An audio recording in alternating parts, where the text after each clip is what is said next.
Well, thank you very much, Amy. I just heard the recording in progress, which is great. My name is Michelle Steinberg. I will be doing a quick overview here on a couple of slides, but turning it over mainly to my colleague, Megan Fitzgerald-McGowan, who is the National Program Manager. So thanks so much for having us. Great parallels. I'll try to stick to my slides and not eat up a lot of time for you, just to give you a little bit of background about NFPA and our FireWise USA program recognition process. We want to give you a quick overview, and Megan's going to go through the sort of the specific steps that I think will be really helpful and wonderful to have it recorded for your audiences too. So thanks again. So very briefly about NFPA, I'm not going to read the whole thing, but we often get confused with an agency or, a government entity. We are not. We're a nonprofit. We work around the world. We are self-funded, which means we don't rely heavily on government money or donations, although we do use those from time to time, but we develop building codes and standards around a whole range of fire, electrical, and life safety issues. But where Megan and I sit is more in the public education, outreach, and advocacy world for NFPA. This would be a whole much longer presentation if I was going to get into everything else, but just for your knowledge, the wildfire elements that we work on, I am the wildfire division director, really focus on that education, outreach, and engaging communities into their own safety. So the work that we do is based on the home ignition zone concept that's been out there for a long time. That comes from research by Dr. Jack Cohen from the Forest Service and others that show that what's going to happen to homes during wildfires is dictated by the condition of the home and its immediate surroundings. So within about 100 or so feet, what happens there is critical to whether structures survive or not. And there are things we can do to prevent homes from igniting during wildfires. So that's sort of our cornerstone of the science that we rely on. And Amy mentioned IBHS and others that are reinforcing that good science and research for us. So the idea, again, as Amy spoke to, is getting your home, your specific one parcel mitigated and having the loss reduction happen there is great. But if you are closer than about 100 feet to your neighbors, their homes and their properties will affect yours in the case of a wildfire. So we really need to create this ignition resistant community. And we do that through this program, FireWise USA. So this is going all the way back 20 years to 2002. It was created by sort of a group that was working across NFPA, the USDA Forest Service, and state forestry organizations, among others. And it was specifically designed to address risk on private property. And it was really out of that mission of reducing loss and suffering. But of course, today, it is being recognized by insurers and others that this is actually a valid community-wide loss reduction program. So what it does, can't emphasize strongly enough that this is a voluntary participation. It's generally much smaller than a city, town, or township kind of level because it's focused on the neighborhood. So it inspires both that individual responsibility for people's homes, along with encouraging neighbors to work together. And it's a way to decrease the risk not only for residents, but also for first responders. Can't emphasize that enough, where the big goal is that homes could stand alone and not ignite during wildfires. We know that our first responders will be there to try to support home protection. And over, the stories that we hear from the fire service are, had the community not done the work, had they not been a FireWise, had they not been doing this mitigation all along, we never would have had a chance to go in. It would not have been safe for us to go to try to do the structure protection, which also prevents losses, is a big piece of preventing losses. So it really is that, neighbors helping themselves and each other, but it is also helping our first responders and our firefighters to be able to do their job safely and effectively. So I'm leaving it there. I'm going to stop sharing and let Megan take it away with walking you through the process. And I'm sure folks will have questions, and we'd love to hear them as we get it wrapped up. So Megan. All right, let me pop into my browser to share. Are we seeing a website? Yes. Cool. Okie doke. So hi everyone, my name's Megan. I am the FireWise USA program manager. I am also a former wildland firefighter. So this activity that we're talking about is near and dear to me because I spent many a fire season protecting homes and communities, doing that structure protection piece. And it was always so, it just eased our minds when we went into a community where we could see work had actually been done versus that, why are you sending us up this sketchy road to these homes that haven't done anything and are surrounded by fuels and we don't feel safe. So it's a really important role that residents and community members can play. And just to start out, we'll get to this CAL FIRE page later, but FireWise USA is an online accessed program. We are in the digital age. We are not a paper program. I do not want paper applications. Everything you need to know can be found on the internet. So the easiest way to get started is to go to firewise.org. So there it is, firewise.org. It's a redirect. It'll get you to the NFPA website. And this is where we can find information. So I'm going to shrink to make sure you guys can see everything. I agree. So when you get to the website online, we have 3 different tabs to help to direct folks to maybe what their area of interest is. If you're just an individual, you're wildfire curious, trying to figure out what actions you can take, we do have a link to how to prepare your own individual home.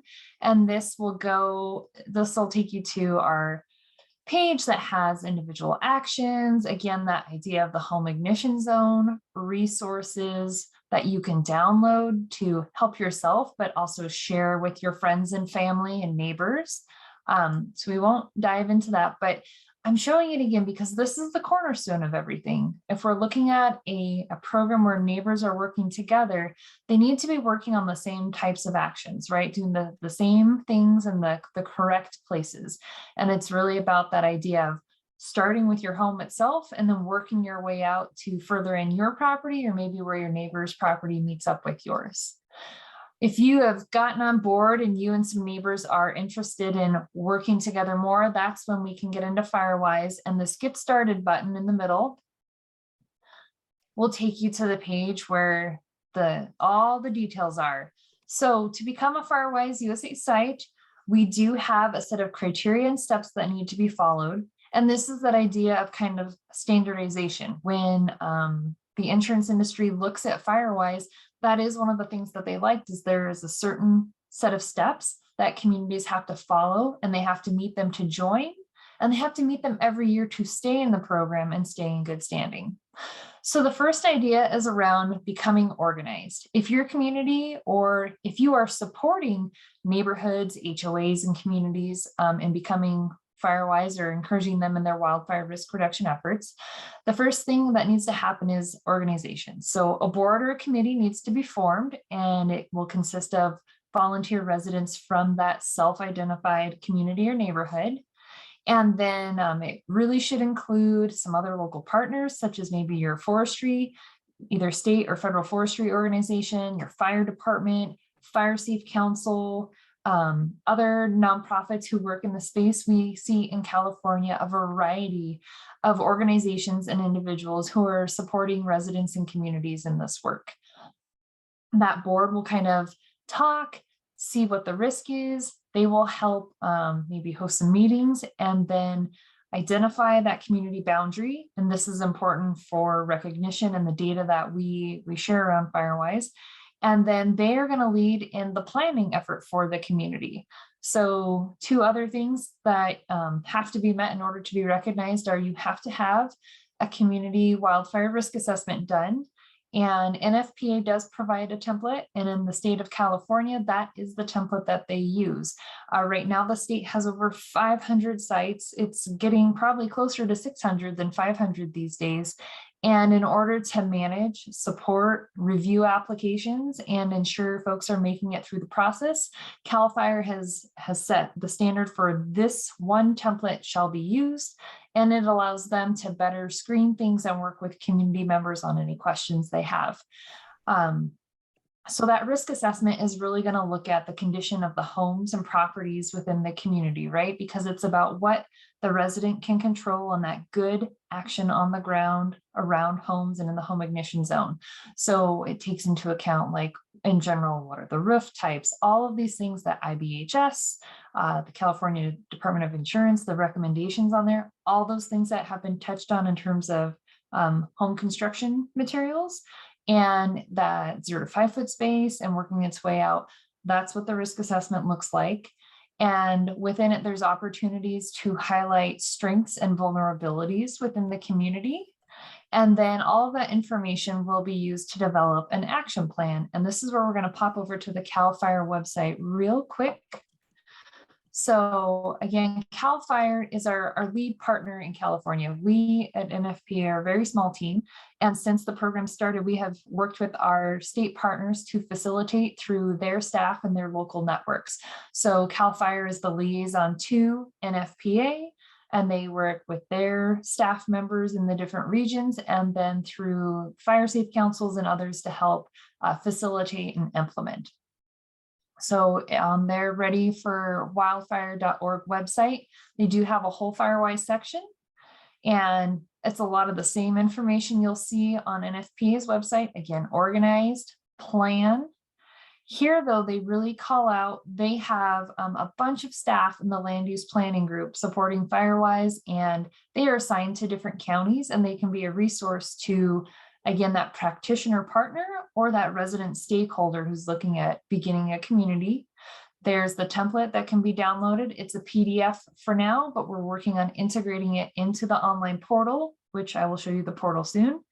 And then they have a link to our training that goes hand in hand with that risk assessment. So it talks you through what to look at, how to fill it out, what the key points are.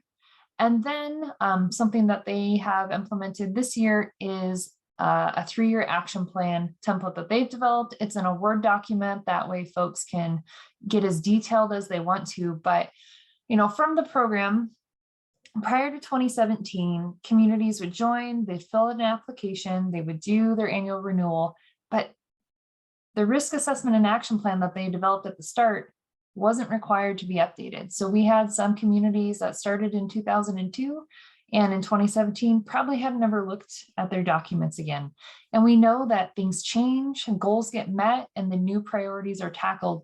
So we put in place update cycles for the risk assessment, which is every 5 years, and then the action plan, which is every 3 years, and the two documents talk to each other. And the whole idea is that then they're living documents, they're being reviewed, they're being updated rather than this static thing that goes on a shelf. Unfortunately, we've seen over the years communities that get really just kind of stuck in a rut. They'll do the same event every year. They'll host their annual meeting and then they'll have a work day and then maybe they report a few other things, but they're not being innovative. They're maybe not focusing their efforts in the true key risk areas. So that's why we're requiring these updates and asking people to look at them. So that is on CAL FIRE's readyforwildfire.org, where you can find that action plan. And I'll make sure, Amy, to get you the direct link, just in case you're sending out notes or anything. So we've got that. Let me see. Oh, I can't really hide that. Let me pop back over to where I was, because we're gonna move. Well, we'll just go back to FireWise. And now I can't figure out how to make this bigger. Do you know how to make the little bar on Zoom go away so I can find my tabs? You can move it. You can just put your cursor over it and then like drag it. Oh, you're so smart. There we go. Thank you. Some people would not agree with that. Like my son and daughter.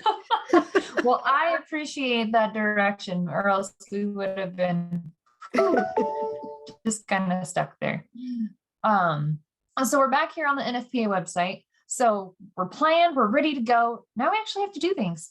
So the other key component of FireWise USA is that action. So it's an educational outreach program in terms of at least once a year, you need to be sharing information with your neighbors. That can be through an in-person meeting, that can be through emails, a newsletter, a website. You guys can have an event day where all kinds of partners come in and bring the fire trucks and staff to talk to neighbors. But it's that annual kind of reminder, and it can be more than once a year if you want to do multiple events, of just talking and engaging with those residents in the area to share, like, okay, here's what our year looks like. Remember, all these actions are still important to do, and here's some tools and resources to help you. So they have to have some sort of an event.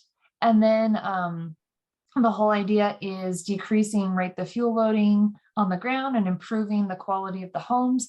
So neighbors are encouraged to do that and then report on it. We require an annual investment, and this is not money sent to NFPA. Nobody is paying us anything. It's either those volunteer individual home hours worked on their properties doing efforts or supporting a neighbor, or maybe money spent on wildfire risk reduction efforts. So within a community, let's say one person replaces their roof with an ignition resistant roofing material. Maybe they upgraded from something else.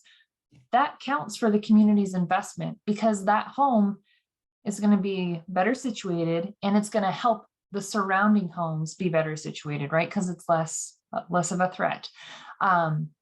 So again, hours worked, money spent. The idea is based on the number of homes within the community. So a community can have a minimum of 8 homes or a maximum of 2,500. And if you have 8 homes, you have to have 8 hours or the dollar equivalent of work. So 1 hour of work per home per year, which is really small when you think about it. So if you have 2,500 homes, then that's 2,500 hours. And we know that not every home will participate right away, but they're all within the boundary that's been identified. And some people's efforts will cover that one hour minimum for other homes, but that's okay. Because over time, more people will get involved and you start to see that footprint within the boundary spread of who's doing the work. And we're really supportive of that because, again, we're a voluntary program. Some HOAs are able to take it and integrate it into their maybe bylaws or their plans and have a little bit more enforcement behind it. But that's beyond NFPA and our control. That's an HOA or different type of organizational like understanding and action. That's not NFP saying you must do this. We put out the guidelines and the criteria, and then management decides how it's handled. So we've got the event. They have to put in the hours. It can also be hours with education count, hours managing your community's FireWise efforts count. But the bulk of what we want to see is the work around the home and the home ignition zone reported. So those go into the resident leader. Every community has at least one, sometimes 2 or 3, and having that committee helps to share that load out a little bit. And then it all gets told to us on our portal. So I actually need to make sure our website gets updated. So this is a hyperlink directly to the portal, but I'll take us there now. So we're going to go to portal.firewise.org. So we've gone online, figured out what we need to be FireWise. Now we're going to figure out how to actually do it and apply. It's all done online. We can either create an account, but I have one. So I'm going to click on FireWise login. I'm going to put in my stuff. And then here's how it all happens. So I'm in the portal. And I'm going to create my site. We'll do this real quick because I know you probably have some other things and I don't want to take forever. No, you're the main attraction. Feel free. All right. Okay. I mean, we will have some questions, but this is great. Keep going. All right.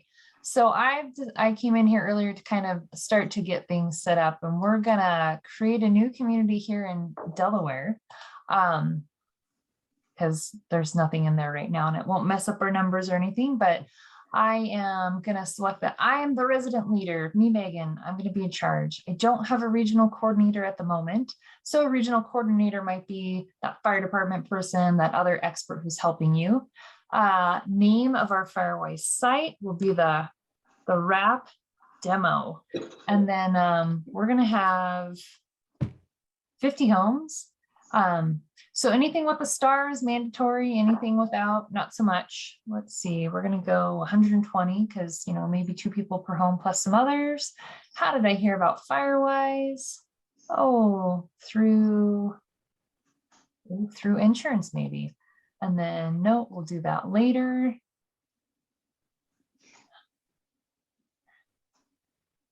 Continue. All right, so we've got some information there. Basic info about the community. The site contact is going to be your kind of physical address within the community, or for mailing. We do ship some stuff upon recognition, and then boom. All right, so now this is what, if you were going to be that resident leader setting up a site, when you log in, this is what you'll see. This is a community dashboard. And from here, you can do things like fill out the application, see your risk reduction investment. We're working on an update where, even though I haven't started the application yet, that because I have 50 homes, I need 50 hours. So we're trying to get this updated to show that investment right away. But right now, it's just a funny little user process. This is where a lot of the work goes into for that resident leaders filling out the application. So a little overview. Yeah. This is where you would upload that risk assessment that your community completed. If anyone helped, you could type it in here, upload it, put the date. And then the next step is you can put in your board or your committee members. And I don't want to share anybody's info, but you can. We don't directly contact them. It's more so we have a backup person to reach out to if, let's say, we get to that renewal time and we don't hear from your community. Because it's an annual thing, we have communities that move from in good standing to inactive when they don't fill out their renewal application. And once you are inactive, we take you out of any data set that we're providing out to others, including the insurance industry. So that's why that's important. And we, during our renewal campaign, we reach out to folks to say, hey, we haven't heard from you yet. Are you still interested in the program? Here's when this is due. So we don't just leave you on your own. We try to make sure that you get to come along and stay in good standing. That action plan and that separate document gets uploaded into this section. And I don't have one, so I'm going to skip to educational outreach. All right, here's where you can tell us what you did. So let's say, oh, we did a prep day event this year, the first Saturday in May, always a good way to bring folks together. And then we also had an HOA meeting where we brought in someone to talk about the importance of doing things. And then we had, there's a Boy Scout troop in our area who wanted to be more engaged and do some service. So we did a presentation to them, and then you could just kind of type in like what that presentation was. So presentation out, we'll just say we did that. And then you would save all those. And that locks it into the application. There, we can see that event. You can put in more if you did more, and we always love to see more. The next thing is vegetation removal. And this is just, you know, your best efforts telling us what you did. If you know the exact amount, sometimes if you're working with a state agency or fire department, they might be capturing that and they can give you the details. Or you can estimate. Our community brought in, through funding, 2 dumpsters this year, big roll-off dumpsters. So we had 2 of those. People could drop stuff off. We're going to save that. That's locked in there. And then here's where you can tell us about that investment piece. So neighbors reported maybe 30 hours of work on the home, and then 100 hours of landscaping stuff. And that includes mowing lawn, raking up leaves, trimming branches, limbing trees, maybe taking out some trees, creating space. All those good things can all be captured and counted. And some communities choose to get super exact and they have everyone fill out a form and send them out. Some people maybe capture hours at a meeting, and it's just your best estimation, filling out like a spreadsheet, or they use an online form. We recognize this is voluntary. People are doing great work, and it's good faith. Give us your best estimate as to what your community has done. We're not going to come ask to see all of your tracking sheets or all of your receipts if you spent money.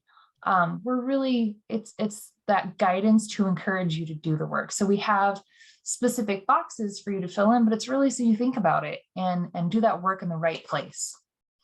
So we'll save that. And then that money spent, if let's say, oh, we got money and we did a chipper day for the neighborhood and it cost us that much to bring it in and do the work. All right, so we have a green check that says investment met. That means our community is good to go. I'm gonna pop over here. Because I haven't uploaded our risk assessment or action plan, I can't fully submit the application yet. And it'll tell me at the bottom, like, oh, you haven't done all the things, so you can't submit yet. But when I'm done, I'll be able to select how many signs I want. And then that submit button will turn green and then it's done. And so that, I know it's kind of a lot, is FireWise USA. It's, it has criteria, it's highly organized into the things you have to do. And then the application is all online. Once you submit it in California, CAL FIRE through the system will get a ping. And then either at this time, Gene Potke, who covers kind of the southern half of the state, or Shane Vargas with the northern half of the state will go through, they'll review, approve. If they have questions or think some more work is needed, they might send the application back, but they want communities to be successful. So if they send an application back, they're going to put in detailed comments as to why, along with contact information to help make sure that resident leader is being supported in fixing any mistakes or questions or anything like that. And then once it is approved by the state, it comes to me for final onboarding, and we just make sure everything looks good, get you on the list for the signs and send those out. But that's it. So there is a process.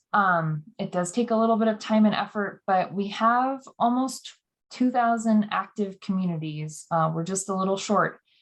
So people are able to do it. And we know from folks that it makes a difference. And there's some resources I can show you. I know there's questions and we're getting, further into the hour. But this is where a lot of the delays and the hangups are, is in the process in the portal. So I wanted to make sure we had a chance to go through that. So I think, Amy, I know that covers. Yeah, great. Yeah. Thank you both for the basic info. We do have some questions, and a couple things before we get into them. The great news from my perspective is how simple this application process is compared to the community rating plan for the flood. That's like, 200 pages, and it's just a huge ordeal. So you have a simple process. I think I asked you when we were prepping, do you have a backlog? And you said not really. So, I mean, with all the increased attention, are you guys going to have to ramp up the program to meet, the increased number of communities that are going to be applying in California? Oh, I think not so much, we're always looking for opportunities to outreach. CAL FIRE is really looking at their process and their staff. I think the biggest thing for California is trying to find those avenues to make sure that resident stakeholders understand that this is out there and there's a process and there's lots of resources to help, but bringing on those other organizations who could be of assistance. So on Friday, I spoke with the Ventura Fire Safe Council, the county level one, because they have a couple sites right now, but they're really interested in growing, and they're trying to understand what it is to them. And it's joint. We're not asking a fire safe council or fire department to do all the work. We're really asking the residents to do most of it, but they should be talking to each other. So when we look at stepping up kind of our capacity, that's where we're trying to grow it, is supporting the organizations who are local, who can best speak to those residents about their conditions, right? Because I live in Washington state, so I don't know what a California community necessarily needs to know in the detailed sense. I can point towards good science-based broad recommendations, but it's making those connections. So, we do see a lot of folks they're getting busy helping support these communities, but that's why we have some standard kind of shared templates, is to make sure that everyone can answer the same questions because they're working from the same space. Yeah. Obviously, we're excited about your program because, for one thing, the first insurer that we were aware of that was giving people a break on their premium was tying it to, if you live in a FireWise community, they would give you a discount. So we knew right out of the box that you were respected by the insurance community, and that was really helpful. And then, as one of our folks pointed out in the chat, I think it's probably was Roberta, maybe, the California Insurance Commissioner's Office is making some remarkable moves lately. And I believe this will become a pathway to lower insurance premiums. We agree. Through a program they call Safer for Wildfires and 123. This program is essentially establishes a way for, anyway, the point is that baked into the reg is, that's pending, is that the community be a FireWise community in good standing, which is why I assume you're going to get a slew of applications. So I guess I'm not sure what I guess the question here is, we've got all these different programs, right? We've got FireSafe, FireWise, now we have a wildfire prepared home IBHS. Now we also have the Safer from Wildfires. And then we have all these, good work that's happening organically. Does it seem to you that there is consensus generally among the experts about what are the things people need to do? Yes. Yep. And I would say when you look at these programs, they all speak to each other, right? So IBHS with their new home program is looking at the structure and all those vulnerable points that science has showed are vulnerable during a fire through post-fire analysis. And then within the home ignition zone, the stuff on the insurance commissioner's page, those same steps, that's also what we have on our how to prepare your home page. And it's all these things using the same science, but every community is different in their needs and what they're willing to take on. So FireWise is voluntary, and that's the right fit for some people. And then that IBHS wildfire prepared home, that is not just a, hey, you should do this. It's a, you shall do this, right? In order to get this certificate. And so it's for that homeowner community, that one, maybe they're really struggling to find insurance. So they have to tackle a very standardized strict list, or they want to step up their community or their efforts and then maybe inspire their neighbors. So they're all working from the same place, trying to solve the problem, but recognizing that different tools are needed for different people. Yeah, some really very specific questions. Can a countywide fire safe council submit more than one application on behalf of several local community organizations? Yes, if I'm interpreting right. So like we will take Ventura, since I just talked to them on the phone the other day. They are going to help some new communities, and they have some neighborhoods in mind. And so they can start the process in the portal for that community, or that resident leader can. They can both be attached and they can work together. So yes, they can support more than one, but at the end of the day, we do want those unique boundaries for those unique neighborhoods. Okay, we have two firefighters at least in the meeting, and I feel like I want to defer to them. So Walt, you've had your hand up, Walt White.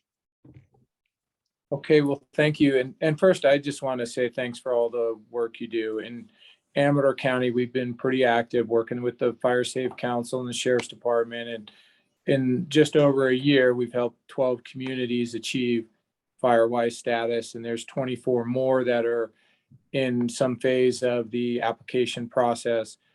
My question is, and I think you kind of answered it, was the CAL FIRE overlay or involvement that came in on this NFPA program. But you mentioned it was since 2017, and our experience was this change just happened within the last couple of months, about the end of May, where they now needed to review the forms, because we had sent in we had 8 already approved, and we sent them in and got them rejected because they weren't on the right template. We've since gone through the process of correcting that. I just wasn't sure if there was some communication sent out that we missed, or and maybe just some explanation on the change. Happy to. So NFPA instituted in 2017, I guess technically it went into effect in 2018, the idea of updating these documents and started the process. When we look at how we engage with states across the country, some states are really involved and some aren't. And California over the years is this interesting, unique beast, right? So CAL FIRE has the state forester, and that's typically who we partner with. At one point, the State Fire Safe Council was our main liaison for FireWise when it worked better for CAL FIRE for it to be that way. And then around 2018, 2017, CAL FIRE stepped back into that role due to decisions made at a higher level. And they've been trying to find their footing and find what this program means to them and their staff and their agency. So I would say yes, over the last 2 years, they've become more involved. And then really in the last 6 months to a year, they're really now trying to refine that process, and communication can always be improved. And I would agree that maybe that's one step in a mass email perspective was maybe missed in sharing, hey, here's the updates in California. And I'm in active weekly conversations with them, and I think they're trying to get all their ducks in a row so we can make that communication. It's a little late for some sites, and I appreciate that. I'm sorry that you guys had to work through some of that process, but lessons are being learned, and we're trying to get to that point where we can just get it all out there to make sure everyone's working from the same playbook, because it's really frustrating, right? When you think you know the process and then it's changed, but no one told you. So we're almost there, and that will be coming out. But I'm really happy to see how CAL FIRE has stepped up their engagement. We just need to now, get it out there and make sure that those good relationships are being fostered between them and the local fire departments and other organizations that are supporting the program. Yeah, one more little technical question, and then Bill Tyler, Chief Tyler with Marin is with us. And Bill, you put a couple of helpful comments in the chat I wanted you to amplify, but before you do, Megan, if you can answer this, does a small, for example, a 4-unit condo count as 4 residents for a FireWise community? Does it have to be contiguous? We have a few neighbors in an unincorporated area. I would hesitate to step past the keep out signs to pitch FireWise. Can we just skip some properties?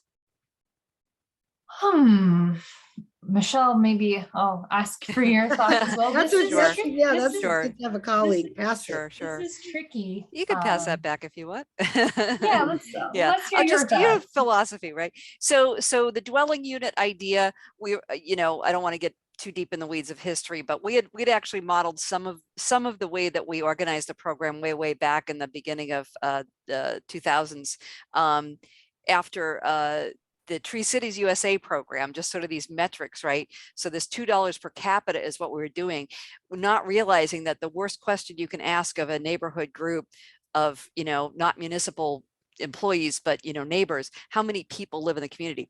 Nobody knows how many people live in the community. Well, you know how many buildings you have, you know how many dwelling units you have. It's a much easier thing to look at. And when we thought about that, those were the changes to some of the changes we implemented in 2017. We said, what we're trying to protect is the house. We're focusing on the home ignition zone. So it makes sense to tie that, the amount of work that you do has to apply to the dwelling unit. So we are talking about, four condo units would be 4 dwelling units. Obviously they may be spread out, they may be in one building. To the other one of, we don't want to include these contiguous properties because of other issues. I'd suggest to start your boundaries small then, not to exclude people per se, but maybe just to start, let the people who you think maybe don't want to play right away see what you're doing. And you can change your boundary. You can actually add or you can drop. I would say kind of start small, but it would be a shame if you checkerboarded because you feel like you're going to get resistance from this neighbor or that neighbor. Rather, you don't need everybody's approval to go forward necessarily. It depends on your community. But it's something that, generally speaking, the way that this happens is a small group is the one that starts out to lead the charge, get things going. We don't expect, nor do we require every single property owner to do something, especially in that first year. Someone had a related question I wanted to address, which was, they felt like, well, you know, IBHS is doing that important inspection to the individual home, which I think I saw Michael Newman on, so he could speak to that. But, you know, I kind of like that better because you're just saying, you're just asking for checking the list and how do you know that people did it? Megan already said we're not the FireWise police. There's no way for us to know. You could lie to us all day. No, I don't do that. Okay. I mean, you know, you're doing this. We actually, my experience, and this was shocking. I come out of a government background. When you're giving out grants and you're asking for reports, it's amazing. You can give people all kinds of money and they don't want to report anything to you, but you give them a program like this. And all of a sudden, the early years, I was getting calls. Well, we want to report multiple times a year to you because we're doing all these things. And it was like, you want to do what? So people are extremely engaged in this. They're very proud of what they're doing. Yes, we get all kinds of interesting things happen, Megan, don't we, in a few cases, but by and large, people are super engaged. They're doing way more than the minimum. Where we have found the challenge is to focus on the home ignition zone, because if you give people a long enough list of things to do, they're going to pick the easy things. And to them, easy might be, let's go clear trees away from the roadway, which is a great thing to do, but it isn't actually going to help the homes to be safer. So we're trying to get people, if you want to do those things as an add-on, if you want to do an evacuation plan as an add-on, whatever, dry hydrants, you know, knock yourself out. But we're really trying to get people to focus on the home ignition zone and being voluntary and being designed as a, you know, mission-oriented property and life safety kind of push. We really never designed this with sort of that detailed inspection and verification in mind that I know the industry would love, the insurance industry would love that if that was already baked in, but it's not. What has been interesting though, as you said, the recognition that now insurers are giving to this program and the work is because USAA was the earliest one out there, right? In 2014, they actually could see policyholders living in these sites are having less loss. It's working. So that is why they're doing it, even if we can't give them what they'd love to see, which is that extremely detailed analysis and documentation. Yeah, you know, it's really interesting. I mean, all of this obviously is a work in progress, and we are all here to say, let's not let the perfect be the enemy of the good. We're all learning as we go. And, you know, Supervisor Smolcombe, I'm so glad you're with us. I'm so sorry for what your community is going through. But I hope it gives you some comfort to know that you've been doing everything you can to help your residents, you know, be safer. And another person who's been doing that is Bill Tyler. And you know, Chief Tyler, you were one on our first meetings, and you've been a really important part of this. Did you want to just sort of share what you put in the chat about how Fire Safe Marin is using the FireWise program? So our Fire Safe Council is Fire Safe Marin, and they help these neighborhoods coordinate. So what they do is they have a monthly meeting that follows their normal Fire Safe Marin meeting, and leaders from each one of the 78 certified sites in Marin come on and they participate. The average turnout of those meetings, we track with metrics, you know, what's going on. So there's 12 meetings a year, 78 certified FireWise sites. All of those sites are ones that renew annually as well with the designation. With the help of Fire Safe Marin. The average turnout of those meetings are 35 representatives. There's over 211,000 volunteer hours that are logged. So they try and coordinate and get all this information together. And it represents more than 55,000 households in Marin County, which is a substantial number. If you think about 2.5 people per house, and there are the population of Marin is just a little over 200,000 people. It's a significant amount of people are participating. And so what they do is they meet and they share best practices. They talk about what's working in other communities and neighborhoods. They share information. They are very, very helpful with the educational outreach piece, whether that's the door-to-door, the newsletters that they do, neighbors talking to neighbors, neighbors helping neighbors. From this sort of a neighborhood captain program has surfaced where, you know, you've got a captain designated to a section of streets that knows their folks better than anybody. There's a renewed sense of neighborhood that's occurring, people getting to know each other much better in community. And then they also are very, very helpful with evacuation practices and getting the word out. Sharing information about chipper days that we're doing or vegetation projects. And also for fire agencies that are out there and city council members, these people are a force that will show up at city council meetings and will demand more support for fire protection and fire prevention mitigation efforts. They will write letters. They will turn out en masse. They will go to these insurance commissioner meetings and they will continue to keep the pressure on. They are all very, very concerned about their insurance rates, the quality of insurance that they get at the cost. They're willing to go above and beyond. But as IBH has shown, we do have science behind this. We know these types of things will work. It's not inexpensive to do, and it's a house out approach. So from the roof all the way down, all those ignitable features on a home need to be changed out over time. We need to go 0 5-foot clearance, which is not popular with people. And then we need to have the defensible space up to at least 100 feet away from structures, which is categorically exempt from CEQA requirements. So there's a lot that can be done in Marin County. Over half of all parcels are privately owned. So there's a lot that private individuals can do to help reduce their risk and come together. So that's what the Fire Safe Council does routinely. And if I put in the link there to Fire Safe Marin's website, you can click in and see how they've documented all of this stuff. They're about to put out a report that they've done. It'll become public fairly shortly, and you can go online and download it because they're annually tracking what's going on. So a lot of really great things can be done once the inertia gets going. It's hard at first. There's a lot of work that fire agencies need to do to help. But once people get motivated and see what works, it gets easier.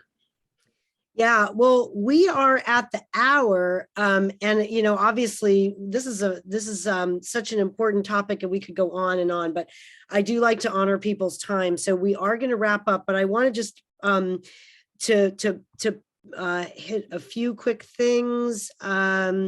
One is our next meeting. We've got planned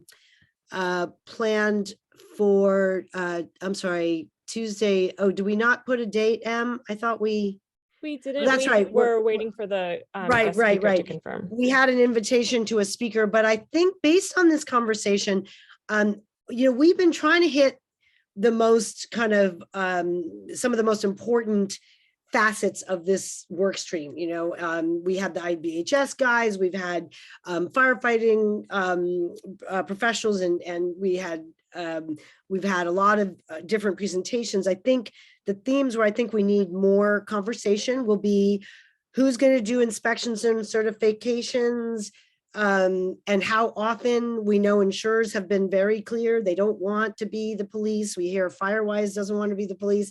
I think, CAL FIRE and the local fire agencies have a lot of jobs, and it's hard for them entirely to be the police.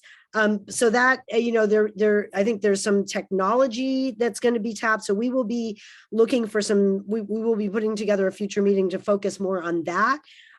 Also, the motivation factor that Bill just mentioned. We are very, very aware that when the 5 feet of dispensable space requirement goes into effect in January, there's going to be pain. There's going to be even more kind of challenge around that for people who either can't do it or don't want to because they have like one shade tree and that's going to be gone and they don't, that sort of thing. So we're going to be looking at and then also just cultivating from all of you some of your ideas, what has been working for you to motivate reluctant members of your community. So those are kind of 3 of the areas that we will be focusing on in our upcoming meetings. We will get a notice out for the September meeting. I did want to invite all of you who are in the Bay Area. If you like wine, we will be having our annual fundraiser on September 9th at the Buena Vista Winery in Sonoma. We would love to have any of you in attendance. If you have questions, you can email Emily. We will give 2-for-1 tickets to anyone who's a member of the working group. And it's going to be a great party, that I can promise you. And just, knock on wood that the air is clear, right? All the way through. So I want to thank Megan and Michelle so much. I think we probably have a lot more questions for the two of you. So we will we will include you in an invite for a future meeting. But I think folks, I'm guessing that these gals will be happy to field your questions directly after today's meeting. So thank you again to my team and to all of you for making the time and for everything that you're all doing in your communities.